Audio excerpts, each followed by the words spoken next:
ಯಲಹಂಕ ಕ್ಷೇತ್ರದ ಮಾದನಾಯಕನಹಳ್ಳಿ ಪ್ರಾಥಮಿಕ ಕೃಷಿ ಪತ್ತಿನ ಸಹಕಾರ ಸಂಘಕ್ಕೆ ನೂತನ ಸದಸ್ಯರ ಆಯ್ಕೆಗಾಗಿ ಚುನಾವಣೆ ನಡೆಯಿತು. ಬಿಜೆಪಿ ಬೆಂಬಲಿತ 11 ಜನ ನೂತನ ನಿರ್ದೇಶಕರಾಗಿ ಅವಿರೋಧಕವಾಗಿ ಆಯ್ಕೆಯಾದರೆ ಒಬ್ಬರು ಮಾತ್ರ ಚುನಾವಣೆಯಲ್ಲಿ ಗೆಲ್ಲುವ ಮೂಲಕ ಸಹಕಾರ ಸಂಘಕ್ಕೆ ಆಯ್ಕೆಯಾದರು. ಸಾಲಗಾರರಲ್ಲದ ಸಾಮಾನ್ಯ ಕ್ಷೇತ್ರದಿಂದ ಸೌಭಾಗ್ಯ ಅವರು ಆಯ್ಕೆಯಾದರೆ ಪರಿಶಿಷ್ಟ ಪಂಗಡದ ಮೀಸಲು ಸ್ಥಾನದಿಂದ ಶ್ರೀನಿವಾಸ್ ಅವಿರೋಧವಾಗಿ ಆಯ್ಕೆಯಾದರು. ಇನ್ನುಳಿದ ಸಾಲಗಾರರ ಕ್ಷೇತ್ರ ಸಾಮಾನ್ಯ ಸ್ಥಾನ ಎಚ್ ಮೂರ್ತಿ, ಹನುಮಂತರಾಯಪ್ಪ ಸಾಮಾನ್ಯ ಸ್ಥಾನ, ವೆಂಕಟಾಚಲಪ್ಪ ಪರಿಶಿಷ್ಟ ಜಾತಿ ಮೀಸಲು ಸ್ಥಾನ, ಕೆಂಪಮ್ಮ ಮಹಿಳಾ ಮೀಸಲು ಸ್ಥಾನ, ಎಂಆರ್ ಲಕ್ಷ್ಮೀದೇವಮ್ಮ ಮೀಸಲು ಸ್ಥಾನ, ಗೋವಿಂದಯ್ಯ ಹಿಂದುಳಿದ ಪ್ರವರ್ಗ ಎ ಮೀಸಲು ಸ್ಥಾನ, ಎಂಜೆ ಬೈರೇಗೌಡ ಹಿಂದುಳಿದ ಪ್ರವರ್ಗ ಬಿ ಮೀಸಲು ಸ್ಥಾನ, ಡಿಸಿ ಗಂಗಾಧರ್ ಸಾಮಾನ್ಯ ಸ್ಥಾನ, ಎಂ ತಿಮ್ಮರಸಯ್ಯ ಸಾಮಾನ್ಯ ಸ್ಥಾನ, ಜಿಎಸ್ ಸಾವಂತರಾಜು ಸಾಮಾನ್ಯ ಸ್ಥಾನದಿಂದ ತನ್ನ ನಿರ್ದೇಶಕರಾಗಿ ಸಂಘಕ್ಕೆ ಅವಿರೋಧಕವಾಗಿ ಆಯ್ಕೆಯಾಗಿದ್ದಾರೆ. ಈ ಸಂದರ್ಭದಲ್ಲಿ ಗ್ರಾಮಾಂತರ ಮಂಡಲ ಅಧ್ಯಕ್ಷರು ರಾಮಮೂರ್ತಿ, ಬಿಜೆಪಿ ಮುಖಂಡರಾದ ಜಿಪಿ ನಾರಾಯಣಪ್ಪ, ಜಿಜೆ ಮೂರ್ತಿ, ತಮ್ಮೇನಹಳ್ಳಿ ಜಯರಾಮಯ್ಯ ಹಾಗೂ ಬಿಜೆಪಿ ಕಾರ್ಯಕರ್ತರು ಉಪಸ್ಥಿತರಿದ್ದರು. ನಮಸ್ಕಾರಗಳನ್ನ ತಿಳಿಸ್ತೀನಿ. ಯಾಕೆಂದರೆ ಇದು ಗೆಲುವು ನಾನೊಬ್ಬಳದಲ್ಲ, ಎಲ್ಲ ಪಕ್ಷದವರು ಮತ್ತು ಎಲ್ಲ ಮುಖಂಡರುಗಳು ತುಂಬ ಶ್ರದ್ಧೆಯಿಂದ ನನಗೆ ಸಹಕಾರ ಕೊಟ್ಟಿದ್ದಾರೆ.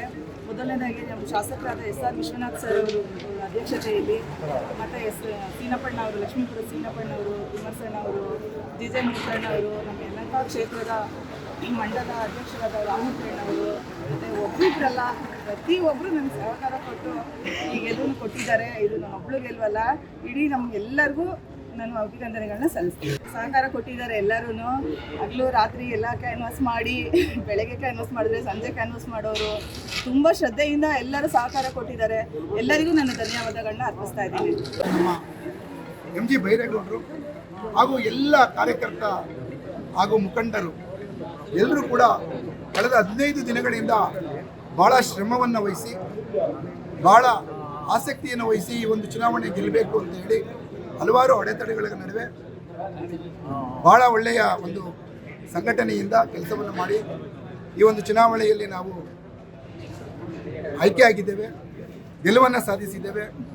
ಇದಕ್ಕಾಗಿ ನಮ್ಮ ಮಾನ್ಯ ಶಾಸಕರಿಗೆ, ಲಕ್ಷ್ಮೀಪುರ ಸೀನಪ್ಪನವರಿಗೆ ಹಾಗೂ ಎಲ್ಲ ಮುಖಂಡರುಗಳಿಗೆ, ನಮ್ಮ ಭಾರತೀಯ ಜನತಾ ಪಾರ್ಟಿ ಹಾಗೂ ನಮ್ಮ ಜೊತೆ ಸಹಕರಿಸಿದ ಎಲ್ಲ ಪಕ್ಷದ ಮುಖಂಡರುಗಳಿಗೆ, ಪರೋಕ್ಷವಾಗಿ ಪ್ರತ್ಯಕ್ಷವಾಗಿ ಸಹಕರಿಸಿದ ಎಲ್ಲರಿಗೂ ಕೃತಜ್ಞತೆಗಳನ್ನು ಹೇಳಕ್ಕೆ ಇಷ್ಟಪಡ್ತೀವಿ. ಇದು ಮುಂದಿನ ನಗರಸಭಾ ಚುನಾವಣೆಯ ದಿಕ್ಸೂಚಿ.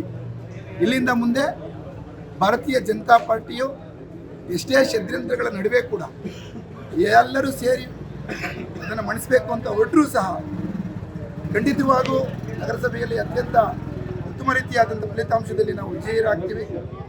ಇದಕ್ಕೆ ಇದೇ ರೀತಿ ಎಲ್ಲ ಸಂಘಟನೆಯಿಂದ ಕೆಲಸ ಮಾಡೋಣ ಅಂತ ಹೇಳಿ ಇದಕ್ಕೆ ಸಹಕರಿಸಿದ ಎಲ್ಲ ಮಾಧ್ಯಮ ಮಿತ್ರರಿಗೂ ಕೂಡ ನನ್ನ ವಂದನೆಗಳನ್ನು ತಿಳಿಸ್ತಾ. ವರದಿ ಹನುಮಂತರಾಜ್, ಯಲಹಂಕ.